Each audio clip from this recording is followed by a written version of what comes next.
Bom pessoal, vamos então a mais uma resolução de questão do Enem 2020, dessa vez questão de Ciências da Natureza, questão número 108 do caderno amarelo. Então vamos ler a questão. Nos desenhos animados, com frequência se vê um personagem correndo na direção de um abismo, mas ao invés de cair ele continua andando no vazio, e só quando percebe que não há mais nada sob seus pés é que ele para de andar e cai verticalmente. Por exemplo, no desenho do Papaléguas, né? A gente pode observar que o coiote ele sai correndo atrás do Papaléguas e aí ele passa do abismo, né, e continua correndo no vazio, até que ele olha para baixo, né, percebe que está fora do abismo e cai reto. Né? No entanto, para observar uma trajetória de queda no experimento real, pode-se lançar uma bolinha com velocidade constante sobre a superfície de uma mesa e verificar o seu movimento de queda até o chão. Então você pode fazer isso aí na sua casa. Você pega uma bolinha, pode ser uma bolinha de gude, uma bolinha aquelas de borracha, e você joga em cima de uma mesa e você vai observar essa trajetória da queda da bolinha. Qual figura melhor representa a trajetória da queda da bolinha? Então ele estava querendo fazer um contraste entre o que a gente pode ver nos desenhos e o que acontece na realidade. Ele pergunta, se eu lançasse uma bolinha de uma mesa, né, qual seria a trajetória que ela iria descrever até cair no chão? Esse tipo de movimento, então, o que acontece? Eu tenho aqui a mesa, eu tenho a bolinha, e a bolinha ela possui uma velocidade horizontal inicial v0. Então, essa velocidade horizontal.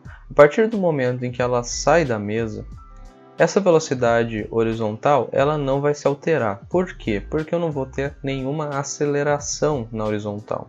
Na horizontal eu não tenho aceleração, portanto, eu estou lidando na horizontal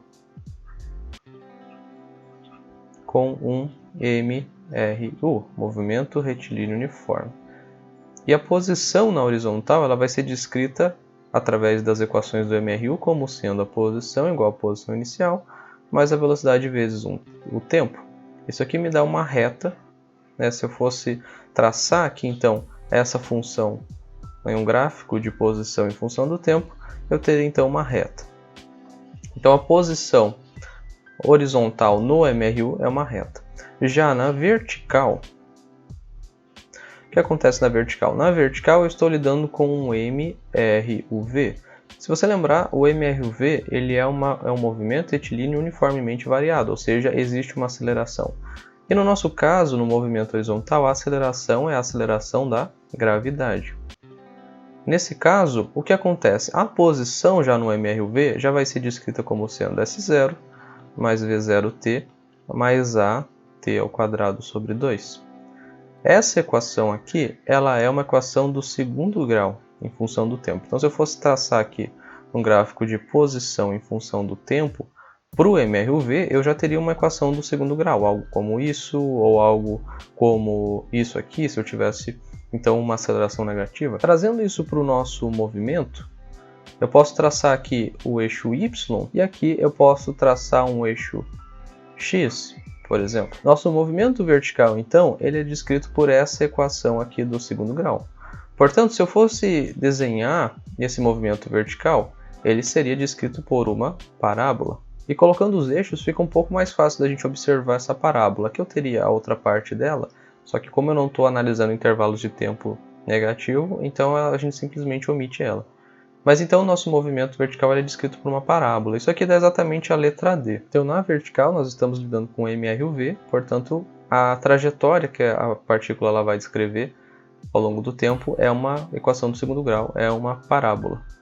Já na horizontal ele está lidando com MRU, seria uma reta. Então essa alternativa aqui, letra A, ela está incorreta porque ela considera que não há influência da gravidade nesse intervalo de tempo aqui, entre ela sair da mesa até ele notar, né, que está fora da mesa, como se fosse um desenho animado isso aqui.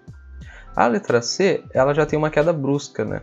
E por que ela está incorreta? Porque essa queda brusca aqui, ela considera que eu não vou ter mais movimento horizontal. Isso não é verdade. Essa velocidade inicial, ela continua constante, claro, ela não vai variar, mas ela continua existindo. Por isso que o nosso objeto ele vai continuar avançando na horizontal. Por isso ela está incorreta. A letra B, ela está incorreta porque descreve que a posição na vertical varia como uma reta, e como nós vimos, a posição na vertical varia como uma parábola, então está incorreto.